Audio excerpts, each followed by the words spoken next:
Hello guys, good morning to all. My name is Shivam Tyagi. Welcome to Study Funda. So here's the complete newspaper analysis for the 24th July 2020. Let's start this session. Our first news is regarding हाँ, ये बहुत खुशी की बात है। अब women officers को भी मिलेगा परमानेंट कमीशन। पहले इनको शॉर्ट सर्विस कमीशन में रखा जाता था, लेकिन अब इनको कोर्ट का फैसला आ गया कि इनको भी अब परमानेंट कमीशन मिलेगा। परमानेंट कमीशन पहले एसएससी में क्या होता था कि इनको बस 14 साल की जॉब मिलती थी, 14 ईयर्स की जॉब कर पाते थे, उसके बाद परमानेंट नहीं हो पाते। जबकि नॉर्मल जो मेल होते हैं अगर वो एसएससी में, तो अगर वो 10 साल की जॉब कर लेते थे 10 ईयर्स, और अगर उनका ट्रैक रिकॉर्ड अच्छा है तो वो परमानेंट कमीशन में चले जाते थे। उनको ऑप्शन खुला हुआ था उनका परमानेंट कमीशन के लिए, लेकिन वुमेन ऑफिसर्स के लिए नहीं था। लेकिन अब ये खुल गया है, तो आज कल आ गया था सुप्रीम कोर्ट का फैसला। तो बस आपको याद रखना है कि वुमेन ऑफिसर्स का भी परमानेंट कमीशन में जगह मिल गई है।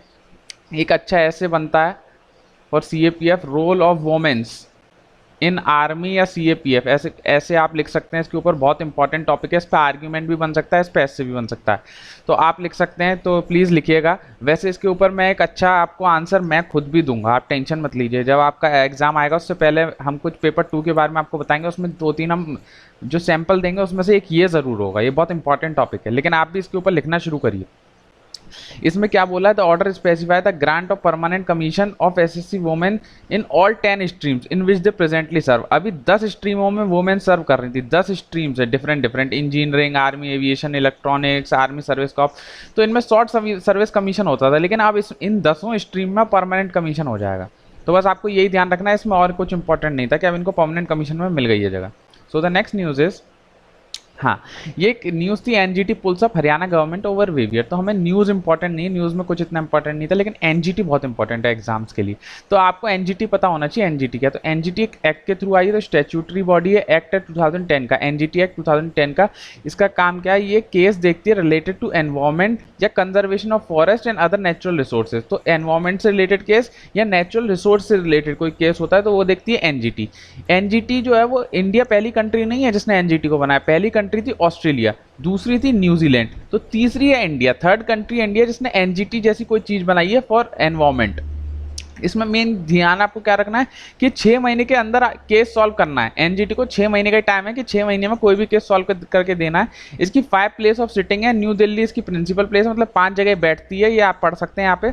इसमें चेयरपर्सन होता है, जुडिशियल मेंबर होते हैं, एक्सपर्ट मेंबर होते हैं। जो चेयरपर्सन होता है केवल 5 साल के लिए होता है और वो रीअपॉइंट नहीं हो सकता। ये आपका स्टैटिक बता रहा हूँ मैं, स्टैटिक एनजीटी। अगर आप लक्ष्मीकांत पढ़ेंगे तो उसमें सब यही चीज़ इन्फॉर्मेशन गिवन है, लेकिन मैं आपको फिर भी यहाँ बता रहा हूँ क्योंकि हमारा काम क्या है कि हमें जोड़ना है जो भी करंट में चीज कर ली है उससे स्टैटिक से, तो वही क्वेश्चन होता है। इसमें आपको क्या क्या ध्यान रखना है, एक तो 6 महीने में इनको केस सॉल्व करना है। एक, ये सीआरपीसी को नहीं मानते, क्रिमिनल प्रोसीजर कोड या सीपीसी, इसको नहीं मानते। किसको मानते हैं, प्रिंसिपल ऑफ नेचुरल जस्टिस पे काम करते हैं, प्रिंसिपल ऑफ नेचुरल जस्टिस में। इसके पास पावर होती है सिविल कोर्ट की, जैसे सिविल कोर्ट की पावर होती है। किस किस एक्ट को नहीं मानता है, बस आपको ये याद रखना है। एक तो वाइल्ड लाइफ प्रोटेक्शन एक्ट 1972, एक फॉरेस्ट राइट एक्ट 2006 जिसको हम शेड्यूल्ड ट्राइब ड्वेलर्स एक्ट भी बोलते हैं 2006 का। तो एक है वाइल्ड लाइफ प्रोटेक्शन एक्ट, डब्ल्यूपीए बोलते हैं, जैसे 1972 का बहुत फेमस है। जितना भी होता है वाइल्ड लाइफ से रिलेटेड उसमें यही एक्ट काम करता है। दूसरा फॉरेस्ट राइट एक्ट 2006 का। अगर इन दोनों से केसेस कोई रिलेटेड है तो उस पर एनजीटी का कोई रोल नहीं है, एनजीटी इन दोनों केसेस के लिए कुछ नहीं करेगी। तो ये एक्सेप्शन है, एनजीटी किन किन एक्ट में काम नहीं करती, तो इन दोनों एक्ट में काम नहीं करती, बाकी के सब एक्टों में काम कर जाती है। तो बस इसमें यही जानना जरूरी है, और तो मैंने आपको इसमें सब बता दिया। सो द नेक्स्ट न्यूज इज, हाँ, ये आपको पता है हमारे कुलभूषण जाधव जी हैं, एक्स मरीन ऑफिसर हैं, हमारे इंडिया के ही एक्स नेवी ऑफिसर हैं। तो अब ये पाकिस्तान की जेल में बंद है बहुत दिनों से। तो अभी पाकिस्तान बोला है फेल्ड कर दिया to give access to Jadhav, क्योंकि इनको एक्सेस नहीं मिला, कभी देता ही नहीं है पाकिस्तान। वैसे तो अगर इंटरनेशनली बोलेंगे तो ये बोलता है कि हमने इतना अलाउ कर रहे हैं इंडिया को, काउंसलिंग मीटिंग कर रहे हैं, इनको अलाउ करते हैं सब कुछ किसी से भी मिलने के लिए, लेकिन रियलिटी में जाओ तो कोई इनको मिलने ही नहीं दे रहा है इंडिया के लोगों से इनको। तो इसमें एक इंपॉर्टेंट आईसीजे, फिर एक ऑर्गेनाइजेशन, सबसे इंपॉर्टेंट ऑर्गेनाइजेशन है ये यूएन की। ये क्या, ICJ sometime called the world court, world court भी बोलते हैं। 6 प्रिंसिपल ऑर्गेनाइजेशन में से एक है यूएन की, सबसे इंपॉर्टेंट भी है यूएन की। क्यों है मैं बताऊंगा। It's settle dispute between states and give advisory opinion in the international. कोई भी स्टेट्स के बीच में कैसा भी डिस्प्यूट है तो वो इसको सॉल्व करती है और एडवाइजरी ओपिनियन भी देती है। तो स्टेट अभी तो इंडिया पाकिस्तान के बीच का ये प्रॉब्लम चल रही थी, इसलिए ये बीच में आ गई। इसका हेडक्वार्टर कहाँ है, Hague Netherland, Hague Netherland. ICJ का जो सेक्रेटरीट है वो है हेग नीदरलैंड में, यूएन का नहीं है, आप कहीं यूएन का समझ लें। और इसमें कम 15 जज होते हैं और इसमें जितने भी केस होते हैं लीगली बाइंडिंग होते हैं, लीगली बाइंडिंग। ये ओनली यूएन की ऑर्गेनाइजेशन है जो लीगल बाइंड कर सकती है केस, तो आप बस ये याद रखिएगा। और तो इसमें कुछ जानने वाली बात नहीं है। इसमें 15 जज होते हैं। एक चीज़ ये और भी ध्यान रख सकते हैं फॉर आईसीजे में।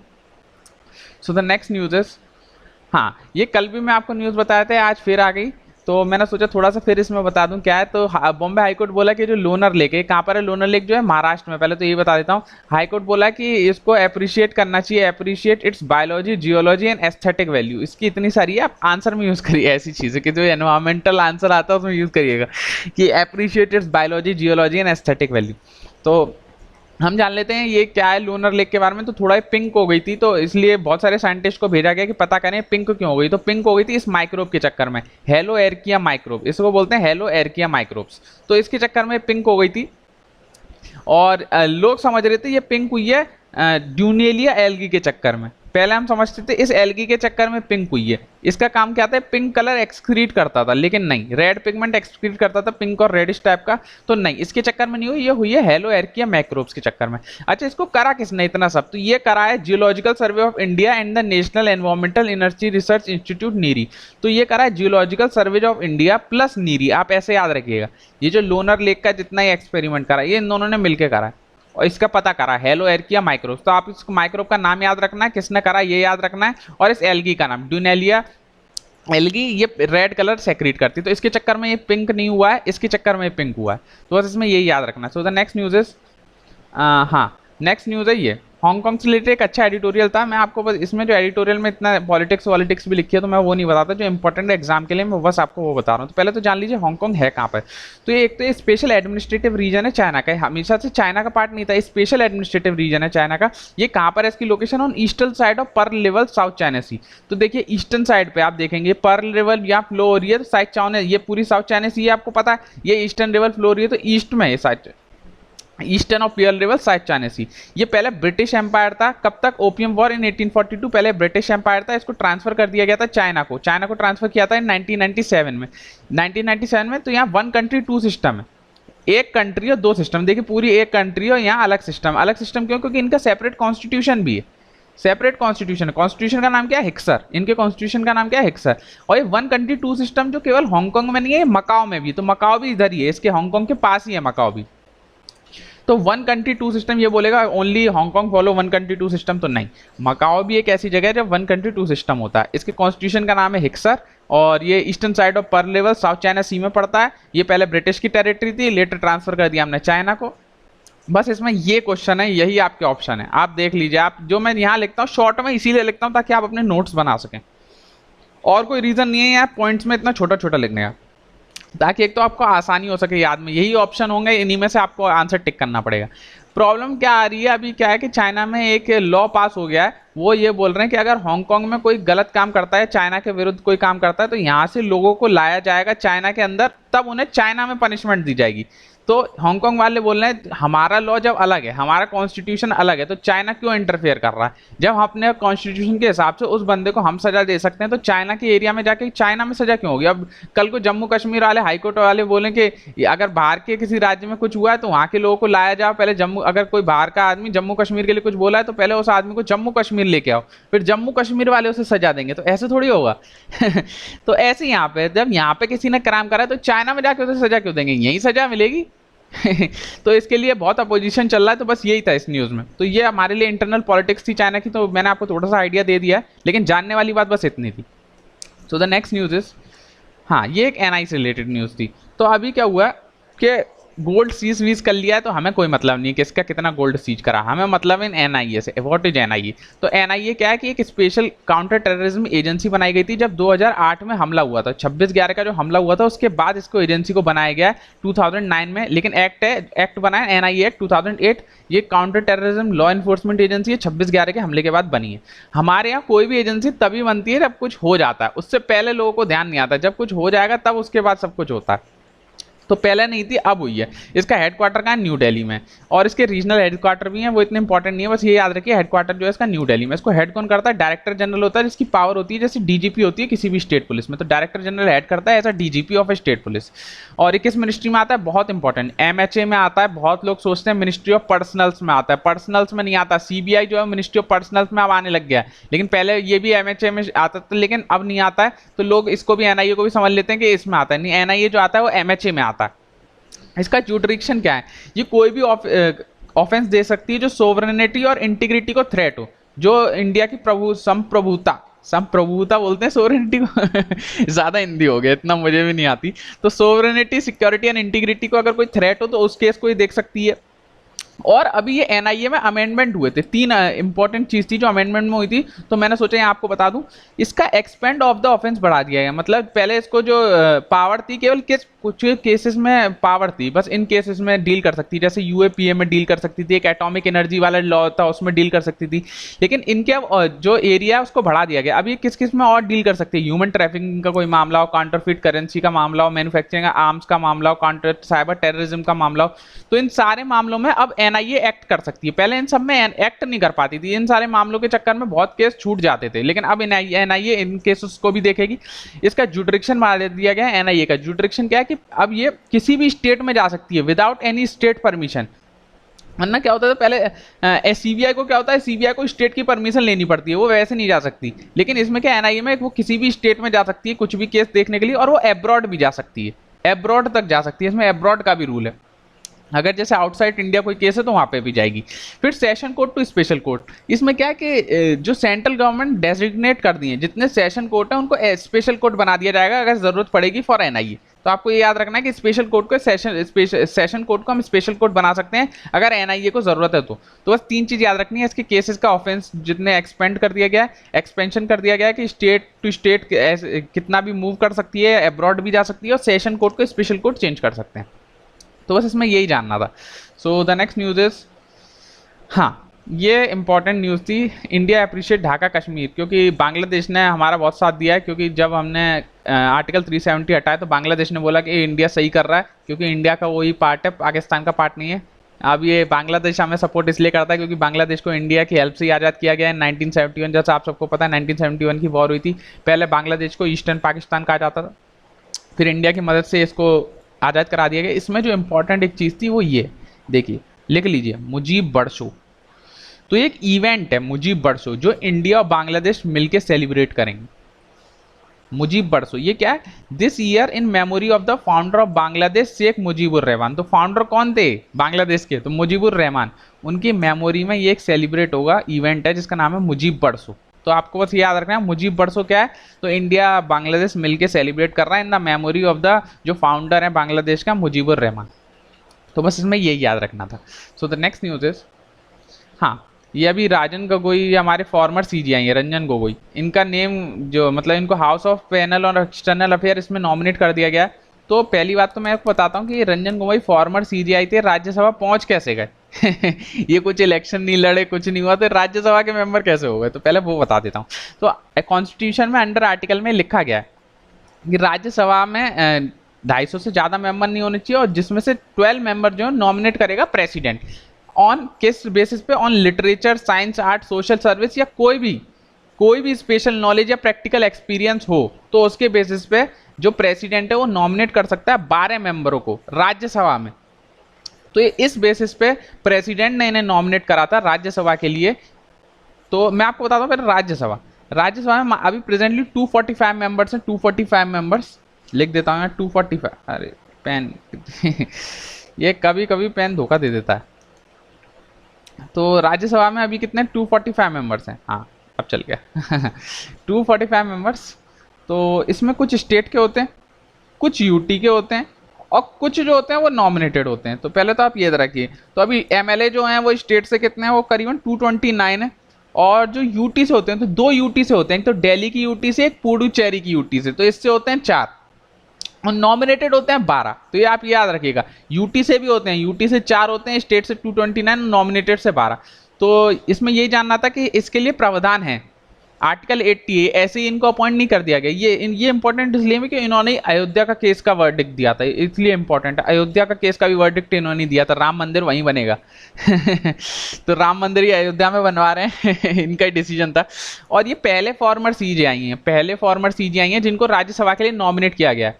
पहले चीफ जस्टिस हैं जिनका नाम राज्यसभा के लिए नॉमिनेट किया गया है। अभी इन्हें पैनल ऑन एक्सटर्नल अफेयर्स के लिए भी नॉमिनेट किया गया है। पार्लियामेंट्री कमेटी जो है एक्सटर्नल अफेयर्स के लिए, तो उसमें इनका नाम दे दिया गया रंजन गोगोई की। एक पार्लियामेंट्री बहुत सारी कमिटीज होती हैं तो उसमें उनका नाम दिया गया है। ये तो इतना नहीं पूछा जाएगा, बस आर्टिकल इंपॉर्टेंट था कि ये गए कैसे। कल किसी ने कमेंट्स में भी पूछा तो आज ये आर्टिकल भी आ गया, तो मैंने सोचा इसको आपको बता दिया जाए कि जाते कैसे हैं। सीजीआई थे हमारे, अब ये राज्यसभा के मेंबर हो गए, तो ऐसे हो सकते हैं, प्रेसिडेंट इनको नॉमिनेट कर देता है।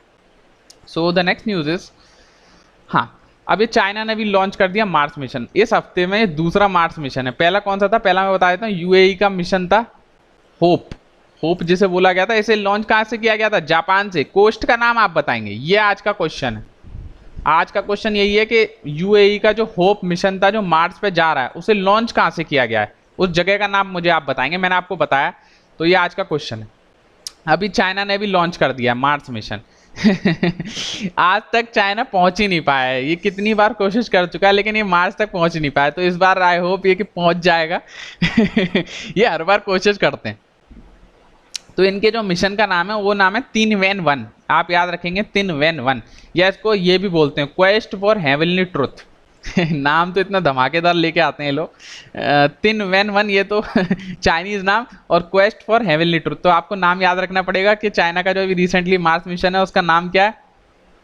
तो ये इस बार क्या हो रहा है कि हमारा जो मिशन जाते हैं मार्स पे, वो इसके ऑर्बिट में चक्कर लगाते रहते हैं, लेकिन ये जो चाइना का मिशन जा रहा है उसके लैंड पे जा रहा है, मार्स की जमीन पे जाना चाह रहा है। तो मार्स की जमीन पे उतरेगा। अभी तक केवल यूएस ऐसा है जो मार्स की जमीन पे जा पाया, हम भी नहीं जा पाए। हम भी ऑर्बिट में ही थे, मार्स को टच कर सकते हैं, मार्स में इंफॉर्मेशन ले सकते थे, लेकिन ये देखिए यहाँ लिखा भी है, only the US has successfully landed a spacecraft on Martian soil 8 times since 1976। 8 बार कर चुका है, बताइए। चाइना तो पहली बार अब कोशिश कर रहा है, इंडिया तो पहुंच के रहेगा, देखिएगा भविष्य में इंडिया तो ये पहली बार में पहुंचेगा, क्योंकि मार्स में भी हम लोग पहली बार में पहुंच गए थे। कोई ऐसी कंट्री नहीं है जो मार्स की ऑर्बिट में पहली बार पहुंच पाया। India is a first country who reach orbit of Mars in first time, और इंडिया जो है वो 4th कंट्री था जो मार्स तक पहुंच पाया था। यूएस पहुंच गया था और ईयू पहुंच चुका था, ईयू बोलते हैं। सोवियत यूनियन पहुंच गया था जिसे हम रशिया बोलते हैं, और इंडिया जो था वो 4th कंट्री था। इससे पहले चाइना ने बहुत सारे प्रयास करे लेकिन आज तक वो पहुंच नहीं पाया, तो अभी ये और कोशिश कर रहा है, देखते हैं क्या होता है। सो द नेक्स्ट न्यूज इज, ये मैं इसलिए बता रहा हूँ क्योंकि 2-3 दिन से बहुत लोग कमेंट कर रहे थे, बहुत लोगों को कन्फ्यूजन था इस चीज़ में। मैंने पहले न्यूज़ कवर करी थी और मैं सही न्यूज़ कवर करा था, लेकिन लोग बहुत कंफ्यूज हो गए इस न्यूज़ के चक्कर में, तो मैंने सोचा इसको मैं अच्छे से आपको फिर बता ही दूँ।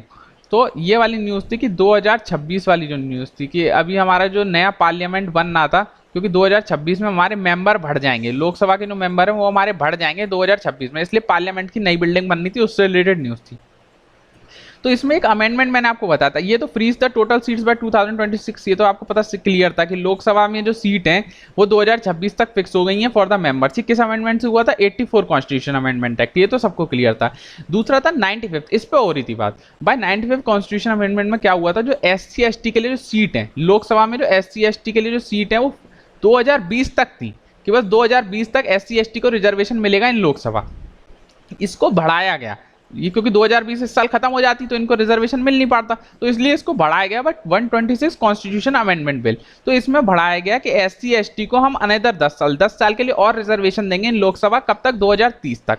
इसमें यह बोला गया जो हम एंग्लो इंडियन को देते हैं, जो हम एंग्लो इंडियन को भी हम देते हैं वो नहीं देंगे। एंग्लो इंडियन को प्रोविजन दे रखा है, ये मना कर दिया था, क्योंकि एंग्लो इंडियन को नॉमिनेट करते थे। आपको ये ध्यान होगा लोकसभा में एंग्लो इंडियन को नॉमिनेट होते हैं, लेकिन अब नहीं होंगे। बाय 126 कॉन्स्टिट्यूशन अमेंडमेंट बिल, ये बिल था। बहुत लोग बोल रहे सर 126 कॉन्स्टिट्यूशन अमेंडमेंट एक्ट के चक्कर में ये 10 साल बढ़ा दिया गया, तो नहीं, वो गलत हो गया, ये बिल था। बिल अलग होता है, जब वो एक्ट बन जाता है तब वो लागू होता है। बिल से कुछ फर्क नहीं पड़ता, बिल तो पार्लियामेंट में बहुत सारे जाते हैं, लेकिन हर कुछ एक्ट नहीं बन जाता। जब बिल वो एक्ट बन जाता है तब लागू होता है। फिर ये 126 जो अमेंडमेंट बिल है, ये एक्ट बना इन 104 कॉन्स्टिट्यूशन अमेंडमेंट एक्ट। तो अगर क्वेश्चन या एग्जाम में आता है कौन से एक्ट से SC/ST को रिजर्वेशन और बढ़ा दिया गया लोकसभा में फॉर 10 ईयर्स, तो उसका आंसर 126 नहीं होगा, उसका आंसर होगा 104, क्योंकि 126 तो बिल का नाम है, 126 कॉन्स्टिट्यूशन अमेंडमेंट बिल, इसको चेंज करके जो बनाया गया है वो 104 कॉन्स्टिट्यूशन अमेंडमेंट एक्ट बना है, और आज की डेट तक केवल 104 ही बन पाए हैं, ये और ध्यान रखिएगा। 104 ये लास्ट है जो अभी तक हमारा कोई एक्ट बन पाया है। तो बहुत लोग बोल रहे थे 126 होगा आंसर, 126 कॉन्स्टिट्यूशन, तो ये 126 जो है वो बिल का नाम है, वो एक्ट नहीं है, एक्ट तो 104 है। ऐसे जीएसटी का भी, जीएसटी में मैं आपको बताऊंगा, तो जीएसटी जो था वो कॉन्स्टिट्यूशन अमेंडमेंट बिल था 122 कॉन्स्टिट्यूशन अमेंडमेंट बिल था, लेकिन जब एक्ट बना तो बना 101 कॉन्स्टिट्यूशन अमेंडमेंट एक्ट। तो दोनों अलग हैं, क्योंकि बिल तो बहुत सारे जाते हैं पार्लियामेंट में, लेकिन सारे बिल एक्ट नहीं बन पाते। जब जो बिल एक्ट बन जाता है तो उसकी सीरीज चेंज हो जाती है। तो आपको ये क्लियर हो गया होगा कि ये जो 10 साल के लिए बढ़ाया गया है SC ST का रिजर्वेशन इन लोकसभा फॉर 2030, इसे बढ़ाया गया इन 104 कॉन्स्टिट्यूशन अमेंडमेंट एक्ट के थ्रू। और इसमें मना कर दिया कि जो मना गया है कि नॉमिनेशन जो होता था एंग्लो इंडियंस का वो अब नहीं होगा, ये भी इसमें बोला गया। तो इसमें 2 पॉइंट है, मैंने अलग से लिख दिया है। तो ये बहुत लोगों को कंफ्यूजन था, तो मैंने कहीं सोचा कि नहीं ठीक है, बताना चाहिए जब कंफ्यूजन है तो। So the next news I think are over. So I hope you like my lecture, please share like and subscribe the lecture. और जितने लोग देख रहे हो प्लीज़ लाइक नहीं कर रहे हैं पता नहीं क्या दिक्कत है, अगर अच्छा नहीं लग रहा है तो आप डिसलाइक करिए, कोई दिक्कत नहीं है, लेकिन प्लीज़ लाइक डिसलाइक कुछ भी करिए और शेयर करिए प्लीज़। जितने ज़्यादा लोग देखेंगे उतना बढ़िया है, ये सीरीज़ कंटिन्यू रह पाएगी। वो कोई भी दिक्कत है आप कमेंट में बताइए। मैंने आज एक क्वेश्चन भी पूछा है, क्वेश्चन का जवाब आप मुझे देंगे कि जो यूएई का मिशन था, यूएई का मिशन का नाम क्या था, होप, उसे लॉन्च कहाँ से किया गया था, ये आज का क्वेश्चन है। तो आप प्लीज़ सब लोग मेरे को बताएंगे, तो अच्छा लगता है लोग, आप लोग नीचे क्वेश्चन का आंसर देते हैं तो पढ़ने में भी अच्छा लगता है। और देखिए अगर कोई क्वेश्चन पूछता है मैं उसका रिप्लाई भी देता हूँ, ऐसा नहीं है मैं रिप्लाई नहीं दे रहा हूँ। So please share like and subscribe. Thank you all, bye bye.